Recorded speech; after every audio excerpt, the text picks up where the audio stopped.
Hi అండి, ఇదిగోండి మా మనవడు పుట్టినరోజు అండి. ఇప్పుడే సండే అండి, ఈరోజు చర్చికి వెళ్ళి వచ్చామండి. అది దమ్ బిర్యానీ చేశానండి. చూడండి, టేస్ట్ చాలా బాగుందండి, అసలు మామూలు లేదండి, అద్భుతంగా ఉంది. అదిగో పెరుగు చట్నీ కూడా చేశానండి, అదిగో పెరుగు చట్నీ కూడా వేసుకుంటున్నాను, తింటున్నా. చూడండి, మా మనవడు పుట్టినరోజు అని దమ్ బిర్యానీ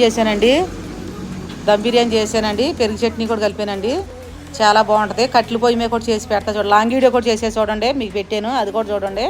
ఇది షార్ట్ అండి, తినేది టేస్ట్ మట్టుకి మామూలుగా లేదండి, చాలా బాగుంది. చూడండి, అదిగోండి పెరుగు కలుపుంది అంటున్నాను. దీంట్లో దమ్ బిర్యానీలో, మామూలు బిర్యానీలో పెరుగు చట్నీ ఉంటే దాని టేస్ట్ వేరే. లైక్ చేయండి, షేర్ చేయండి, సబ్స్క్రైబ్ చేయండి. థ్యాంక్స్ అండి.